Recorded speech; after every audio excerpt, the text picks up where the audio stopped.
Okay, so this is Tony Cataldo, the Desi-Drvr. Who, what, when, where, and why. And we have another interview and how alcohol has affected this person's life. And what is your first name? My name's Cole. Cole. Okay. And what happened, Cole? Um, I'm just a young. I'm just a. I don't know how.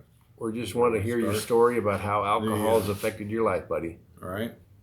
So I was born to two alcoholic parents. Okay. I figured by being educated in health class and all the stuff, and knew that I had 100% chance of being alcoholic, more than likely if I abused any kind of alcohol. Right. That I would probably become an alcoholic, and all I had to do was add some alcohol and find out the truth, and I did. Right. And I'm definitely an alcoholic. I had a DUI my senior year in high school. One that summer, so I was up to 2 DUIs by the time I was 18. Wow. So I was one of the youngest in my class. I was 17 when I graduated from high school. Wow. I have 5 brothers and sisters, and I guess they have as good a chance as me of being an alcoholic or an addict or Right. whatever. And, Right. I added alcohol and proved it, and I have blackouts on a regular basis when I was drinking. Okay. I've had blackouts that lasted for a full week. Okay. As I got a little older, I got into marriages and stuff. Been divorced because of alcohol. When the going gets rough, I kind of have a tendency to drink towards them instead of with them. Okay.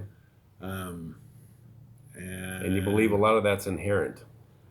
100% of it's in. I got like I said, 100% chance Right. as far as I'm concerned. Well, you're walking in your body. You know what it feels like. Yeah, absolutely. So I basically just, typical teenager, having partying, going with the flow, and drinking with the kids, the rest of the kids, and partying and doing the things that, you're not supposed to. You're in the culture of Yeah. You're just into the scene and Next thing you know, you're, drinking more and more and more and more and more, and right. Till you run a, I drink till something happens. I either run out of alcohol, pass out, or get locked up. Wow. I seem to break out in handcuffs. And how many years have you been dealing with this? My whole life. Okay. So we have the who, what happened, when did it happen, and where are you right now? What town is this? Now, this is Sweet Home, Oregon. Sweet Home, Oregon. Okay. I'm sober. Okay. How long you been sober? It's coming up on 7 or 8 years since my last relapse. Yeah. Relapse happens. Right. It's what you do about it. It's supposed to happen, right? It's part of the growth. I don't know that so much that it's supposed to happen. Okay. I don't understand it, but you tell me. But if you get the education, it's what you do about it that counts. If you continue drinking till you go to jail or get in trouble or wreck a car, I consider myself one of the lucky ones. I've been caught and got 5 DUIs in my lifetime. Had my license suspended for life. Wow. But I never killed anybody. Right. I never hurt nobody. And you could have. And I never killed myself in an auto accident. I could have killed families. Right. I mean, I don't know. Right. When you're driving in a black drunk out stupor, you don't know. You just don't. You're out of the scene, huh? You wake up with your face glued to the jail floor. Wow. In your own, vomit. So the second to last question is, why did it happen? It's obvious to you and to me, but maybe you can just share that to the young folks that are learning about this. I'm not exactly sure why it happened to be me, I of course I blame it on my parents being Right. Right. alcoholics. But now that you're sober, how do you feel about that? I mean, you choose not to drink, right? I choose not to drink at this point, but that doesn't mean I don't want to. Right. So the desire is really strong when you become a child Always. of an alcoholic family. Your Yeah. desire is really strong, and that's what I'm learning about. Well, it makes me, in my mind, more social. Okay. You know, um, I can go out at the bars and cut a rug and do Right. all the stuff and be way more social. Right. But Right. really, in hindsight, I'm being a drunken fool. Right. You know. Right.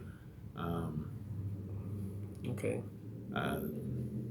and I had marriages.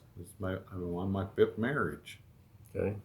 and I've had marriages that I met them drunk, married them drunk, and divorced them drunk. Wow. You know. Wow. Yeah, That's the hardest thing I find about alcohol is that you're passing on to the next generation that challenge, and right. it's difficult for me because I don't have that in me. My family drank wine, but that's moderation with dinner, kind of thing for the Italian family. But buddy, that's amazing. I mean, I feel for you because you went through a challenge that you didn't deserve. Well, I mean, obstacles are a learning experience, but well, it made me who I am today. right. I'm sure it has. Yeah. And I'm proud of the fact of who I am today. Yep. I'm not proud of the fact that I don't have a driver's license for the rest of my life. Right. But I've been married 5 times. Right. But you learned and you grew. I have one child, and I tell her the same thing, that you at least have a 50% chance of being, having some kind of alcohol or drug addiction, just because I am. Right. Okay. And So the last question, buddy, and I don't want to interrupt you there.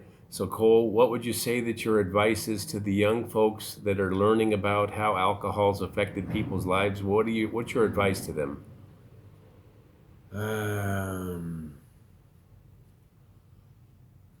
Know what you're getting into and dealing with. Ask your family history if you're going to be able to be a social drinker or not. Right. So. Yeah. And do you recommend that? Just learn from your experiences, and do you recommend they drink at all or no? You can recommend anything you want. Yeah, just moderation, maybe. But, Because you had it from a different angle. I understand that. Right. You didn't have a choice. Well, I appreciate the information, buddy, and the story, and hope everything goes good for you. Okay.